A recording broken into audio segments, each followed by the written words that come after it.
மாண்புமிகு உறுப்பினர் K A Sengottaiyan அவர்கள். மாண்புமிகு பேரவைத் தலைவர்களை, ஈரோடு மாவட்டம் கோபிச்செட்டிப்பாளையம் வட்டம் ஆடை தயாரிக்கும் தொழிற்சாலை விரிவாக்கம் குறித்து தங்களுடைய கவனத்தை ஈர்க்கிறேன். மாண்புமிகு அமைச்சர் அவர்கள்.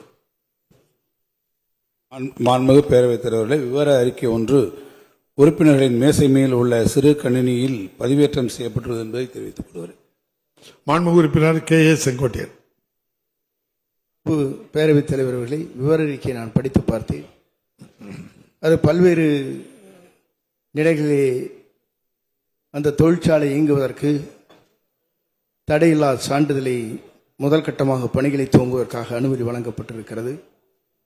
அதற்கு பல்வேறு விளக்கங்கள் இங்கே கொடுக்கப்பட்டிருக்கிறது. 2014 அந்த தொழிற்சாலை பவானி டெக்ஸ்டைல் ப்ராசஸ் மில் என்று சொல்லப்படுகிற அதற்கு மின் துண்டிக்கப்பட்டது என்றும், அதற்கு பிறகு செயல்படுவதற்கு ஆலைக்கு அனுமதி இல்லை என்றும் 22 அங்கே கூறப்பட்டது உயர்நீதிமன்றத்துடைய தீர்ப்பு என்பதையும் இங்கே குறிப்பிடப்பட்டிருக்கிறது. நான் அமைச்சர் இங்கே இருக்கிற அரசிடத்தில் எடுத்துச் சொல்வது, இந்த சாய தொழிற்சாலை இங்கே வருகின்ற போது ஏறத்தாழ 1,68,000 மீட்டர் 15,68,000 மீட்டர் தண்ணீரை பயன்படுத்துவதற்கு தயாராக இருக்கிறது. அதில் ப்ராசஸ் செய்ததற்கு பிறகு 45,000 லிட்டர் தண்ணீரை வெளியேற்றுவதற்கும் அனுமதி பெறுவதற்காக அவர் அந்த அனுமதியை பெற்றிருக்கிறார்கள். ஆக அப்படி வருகின்ற போது ஏறத்தாழ 49 நீரேற்று நிலையங்கள் இந்த ஆற்றிலே இருக்கிறது. 40 லட்சம் மக்கள் அதை பயன்படுத்தி கொண்டிருக்கிறார்கள். விவசாய நிலங்கள், கால்நடைகள், குடிநீர் போன்ற பல்வேறு நிலைகள் நின்று பார்க்கின்ற போது அது நச்சுத்தன்மை ஏற்படுகிற போது அதை குடிநீரை பயன்படுத்த இயலாது, விவசாயத்தையும் பயன்படுத்த இயலாது. ஆகவேதான் இதையெல்லாம் உடனடியாக முன்னனுமதி வழங்கப்பட்டிருக்கிற அந்த ஆலைக்கு உடனடியாக அதை ரத்து செய்ய வேண்டும் என்பதுதான் விவசாயியுடைய கோரிக்கை, குடிநீர் பருகின்ற ஏழை எமக்குடைய கோரிக்கை என்பதையும் நான் இந்த நேரத்தில் வலியுறுத்த விரும்புகிறேன். மாண்புமிகு அமைச்சர் அவர்கள். மாண்புமிகு பேரவைத் தலைவர்களே, மாண்புமிகு உறுப்பினர் மதிப்பிற்குரிய அண்ணன் செங்கோட்டையன் அவர்கள் குறிப்பிட்டதைப் போல, இந்த பவானி டெக்ஸ்டைல்ஸ் நிறுவனம் 1984 ஆண்டு துவங்கப்பட்டதிலிருந்து பல்வேறு நிலைகளை சந்தித்து இன்றைக்கு இந்த பிரச்சனைகள் வந்திருக்கிறது.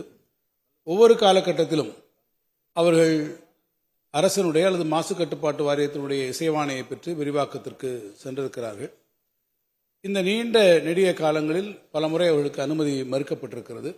இறுதியாக அவர்கள் கோர்ட்டுக்கெல்லாம் சென்று அதற்கு பிறகும் கூட இறுதியாக அவர்களுக்கு அந்த இசைவாணை வழங்கப்பட்டிருக்கிறது. இருந்தாலும் நம்முடைய மாண்புமிகு உறுப்பினர் செங்கோட்டையன் அவர்கள் இந்த மன்றத்திலே அதை ஒரு கேள்வி வாயிலாகவும் எழுப்பி இதற்கு உடனடியாக தீர்வு காணக்கூடிய வகையில் அந்த இசைவாணைகளை ரத்து செய்து விரிவாக்கத்திற்கான எந்தவிதமான இசைவினையும் அளிக்கக்கூடாது என்றும் அவர்கள் தெரிவித்திருக்கிறார்கள். அதனை ஒட்டி அந்த பகுதியில் இருக்கக்கூடிய விவசாய பெருங்குடி மக்களும் அங்கே பல போராட்டங்களை நடத்தி கொண்டிருப்பதும் அரசினுடைய கவனத்திற்கு வந்திருக்கிறது. நம்முடைய மாண்புமிகு வீட்டு வசதி துறையினுடைய அமைச்சர் அண்ணன் முத்துசாமி அவர்களும் அது குறித்து என்னுடைய கவனத்துக்கு கொண்டு வந்திருந்தார்கள். அந்த பவானி பகுதி, அந்த ஆற்றினுடைய கரையில் இருக்கக்கூடிய விவசாய பெருங்குடி மக்கள் அவர்களும் முக்கியமானவர்களெல்லாம் வந்து நம்முடைய மாண்புமிகு முதலமைச்சர் அவர்களை நேரிலே சந்தித்து இந்த பிரச்சனையை அவர்களிடத்தில் எடுத்துச் சொன்னபோது முதலமைச்சர் அவர்கள் ஒன்றை மிக உறுதியாக அவர்களிடத்தை தெரிவித்திருக்கிறார்கள். இந்த காலகட்டத்திலும் அந்த விவசாயிகள் அவர்களுக்கான விளைநிலங்களோ பாசனங்களோ பாதிக்கப்படாத வகையில், அதே போல் அந்த குடிநீர் வழங்குவதிலும் எந்த விதமான சூழ்நிலையிலும் பாதிப்பு வராத வகையில் அரசு உறுதியான நடவடிக்கைகளை மேற்கொள்ளும் என்பதை தெரிவித்திருக்கிறார்கள். இதுவரை அங்கே விரிவாக்கத்திற்கான எந்த விதமான பணிகளும் துவங்கப்படவில்லை. நம்முடைய மாண்புமிகு சட்டமன்ற உறுப்பினர்கள் இங்கே கூறியிருப்பதைப் போலவும் விவசாய பெருங்குடி மக்களுடைய நலனை கருதியும் அரசினுடைய சார்பிலே விரைவிலே ஒரு தொழில்நுட்ப குழுவினை அங்கே அனுப்பி அந்த தொழில்நுட்ப குழுவினுடைய பரிந்துரையை பெற்று நான் அந்த மன்றத்திலே அவர்களுக்கும் தெரிவிப்பேன், விவசாய பெருங்குடி மக்களுக்கும் தெரிவிப்பேன். அந்த ஆலைக்கான நீங்கள் விவசாய பெருங்குடி மக்கள் மகிழத்தக்க அளவிலே உங்களுடைய எதிர்பார்ப்புகளை பூர்த்தி செய்யக்கூடிய அளவிலே, குறிப்பாக இந்த பிரச்சனையை தொடர்ந்து இந்த அவைக்கு தெரிவித்திருக்கக்கூடிய நம்முடைய மாண்புமிகு உறுப்பினர் செங்கோட்டையன் அவர்கள் அது குறித்து அவர்களும் மகிழத்தக்க அளவிலே நடவடிக்கைகளை நிச்சயமாக அரசு மேற்கொள்ளும். மாண்புமிகு உறுப்பினர் கே ஏ செங்கோட்டையன். மாண்புமிகு பேரவைத் தலைவர் அவர்களே, வீட்டு வசதித்துறை அமைச்சர் அவர்கள், நிதித்துறை அமைச்சர் அவர்கள், முதலமைச்சர் அவர்களையும் விவசாயிகள் சந்தித்து இதற்கான பாதிக்கப்படுகிற நிலைகளை எடுத்துச் சொல்லியிருக்கிறார்கள். அதற்காக அமைச்சர் அவர்கள் நல்ல செய்தி வரும் என்று குறிப்பிட்டார்கள். நல்ல செய்தி வருகிற போது அந்த ஆலையை சார்ந்தவர்கள் வழக்கு மன்றத்திற்கு சென்று விடக்கூடாது. அப்படி செல்லாமல் இருப்பதற்கு கேவியட் ஒன்றை அரசின் சார்பாக போட வேண்டும் என்பதையும் நான் இந்த நேரத்திலே வலியுறுத்த விரும்புகிறேன். அதே போல அடையம்பாளையம் என்ற இடத்தில் இதுபோன்ற பவானி சேகர ஆற்றின் வழியில் இருக்கின்ற சாயப்பட்டறையினுடைய நீர்கள் வருகிறது என்று நம்முடைய AK செல்வராஜ் அவர்களும் அதை பார்த்து அதற்கு பிறகு ஆய்வு செய்ததற்கு பிறகு அங்கே சுற்றுச்சூழல் துறையின் மூலமாக ஆய்வு செய்கின்ற போது அதிலே சாயப்பட்டறை தண்ணீர் இருக்கிறது என்று அதற்கு மேலே குறிப்பிட்டிருக்கிறார்கள். அதையும் பண்ணாரி அவர்களும் குறிப்பிட்டார்கள். அதற்கு ஒரு பெரிய போராட்டமே நடைபெற்றது. ஆகவே சாயத்தண்ணியை பொறுத்தவரையிலும் ஆற்றை விடாமல் இருப்பதற்கு முழுமையாக இந்த அரசு நடவடிக்கை மேற்கொள்ள வேண்டும் என்பதை உங்கள் மூலமாக வலியுறுத்தி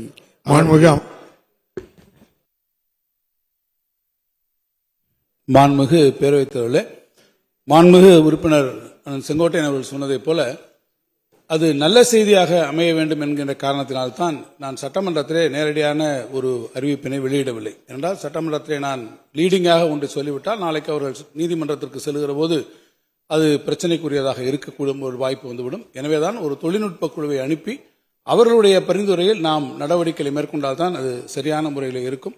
கேவியட் போடுகின்ற போது நிச்சயமாக சட்ட வல்லுநர்களை நீங்கள் குறிப்பிட்டவாறு நாம் ஆராய்ந்து, ஏனென்றால் அதுக்கு எந்த விதமான ஒரு காஸ்ட் ஆஃப் ஆக்ஷன் இதுவரை வரவில்லை. நாம் ஒரு நடவடிக்கை எடுத்து அதுக்கு பிறகு அவர்கள் நீதிமன்றத்துக்கு போகக்கூடிய சூழ்நிலை வந்தால் நாம் அதற்கு முன்பாக கேவியட் நிச்சயமாக போடுவதற்கான நடைமுறைகளை நாம் பார்க்கலாம். பொதுவாக நம்முடைய மேட்டுப்பாளையம் சட்டமன்ற உறுப்பினர் திரு செல்வராஜ் அவர்கள் குறிப்பிட்டதைப் போலையும் மற்ற இடங்களில் இருக்கக்கூடிய சாயப்பட்டறை கழிவுகளை குறித்தும் அரசு முழுமையாக கவனத்தில் கொண்டிருக்கிறது.